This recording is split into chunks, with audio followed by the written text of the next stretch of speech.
I'm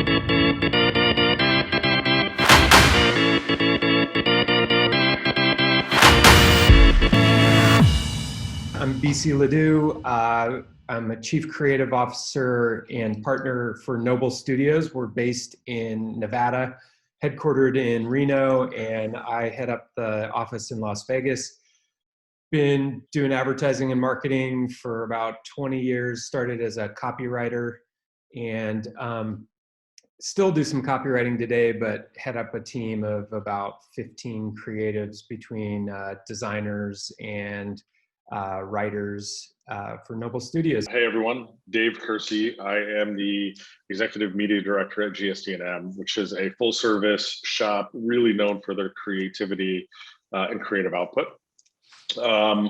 I had started my career in the full service environment early on, long ago, and then moved into the media specific shops, having worked across brands like Disney, Hilton Hotels Worldwide, Intel, really a diverse mix of categories from automotive to healthcare to finance, entertainment, alcohol, and of course CPG, which is really big for our agency at GSD&M.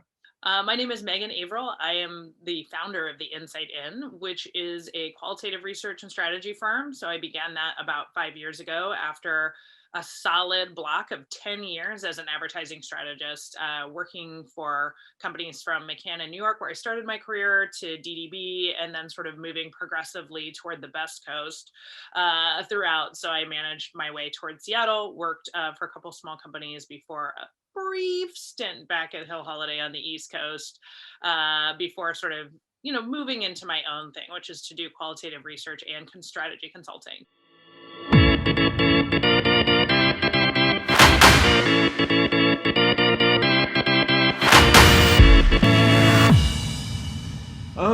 It just depends. It could be anything. It could be any execution.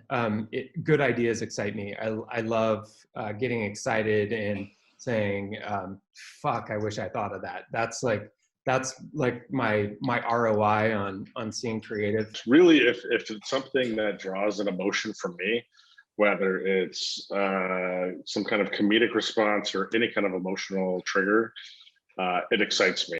Because if it makes me sort of shed my advertising brain and I just enjoy it as a consumer and don't find that I'm sort of worried about the sausage making, I think that is proof in the pudding that that ad has really worked in some way creatively. I don't have to be the target audience for that to happen. Actually, it's just really good creative that really has the ability to sort of showstop you in a way that makes you pay attention to it. Video is always gonna be the winner for me because it's immersive and you can tell a real story and it's emotional. Whether it's funny or moving, it doesn't really matter. It just pulls you in. So I love some video. Brands that think beyond traditional TV scripts or spots or units is something that's really impactful for me personally. So if it makes me feel like I'm just can't wait to see what happens next and I'm just completely in and engaged, that's how I know it's truly great.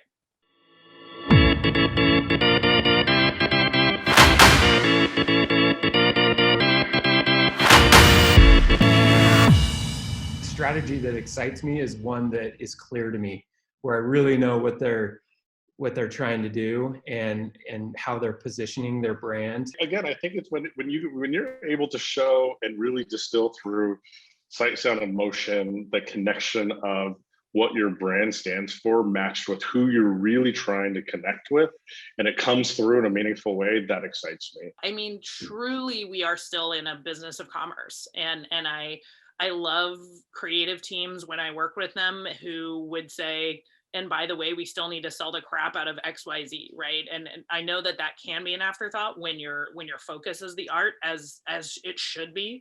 My focus as a strategist was always to, connect that to the consumer in a meaningful way, and then to make sure that we weren't leaving the product behind, that it wasn't a afterthought, and that it didn't show up in the last frame as something that wasn't at all connected to what happened before it.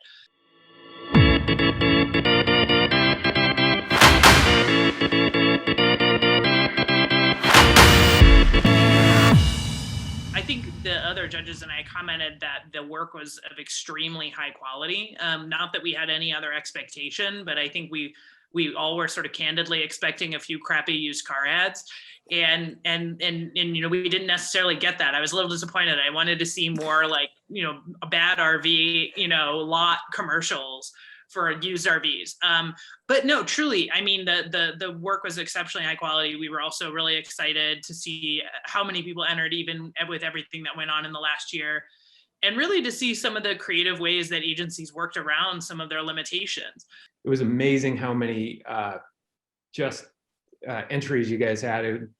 I couldn't believe it, because in our markets here, we were down way more than you guys. And so it was a shit ton of entries to go through, but I was very impressed with the quality of work that you guys had representing in that award show. But I think the experience was good. It was a lot of work. A lot of work was submitted that we were able to review. And thankfully, they gave us a bit of time to do so, because it did take quite a bit of time to go through it.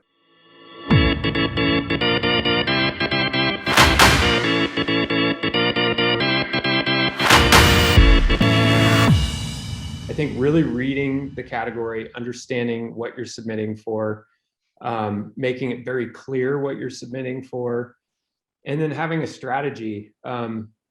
Something individual might not be as strong as it would be in a campaign, and a campaign may not be as strong as one of the individual pieces. And try not to let your subjectivity guide you. Try to be as objective as possible, which is almost impossible as an agency. It goes back to that idea of enter in the right category. Read those category specifications, because sometimes that's how a judge has to make a call. The write-ups are really important, because we can look at the work, but without, again, having the context of what was briefed in or what the expectation was, or even if we're judging a specific category, the way that they had provided us all of the assets was based on the individual categories. So you don't see the full work, the full scope of work. So you may see an ad or a placement that has a bigger story when you look at things holistically, but you're not getting that level of context. So you see this one element of it. And a lot of them didn't have write-ups. There wasn't any context next to it. So you're just stuck with this image and not knowing if there's more pieces, on future tabs in the document to see if it tells a bigger story. So you can visualize, as us as outsiders not being in market, to understand what you're trying to convey, or what the brand is trying to convey. I thought the categories that were most interesting were things like elements of advertising too, because it was a chance for you to award individual items. And frankly, I didn't think I knew that was a thing before I was a judge. So highly encourage people who, were like, I did the photography for this, or I did the logo for this, sticker or something like that, that is just a part or a piece of something. I'm sure agencies know about this and are trying to game that system, but that one to me was like a huge wide open door of like, wow, if you just helped work on something, even if you didn't write the copy, or you didn't, do every element of the ad, there's still a chance to have something that's really good be rewarded, like the animation for something or something like that. I went back and looked at the work that we submitted as an agency after judging, and it was way easier for me to go, we shouldn't have submitted that. That's garbage. Nope. That's actually good. I would have given that a 93. And I took the team back through and I was like, I would have rated this, that. We shouldn't have entered that. But so it's hard. It's, it's not a science, it's an art, and there's a lot of subjectivity to it.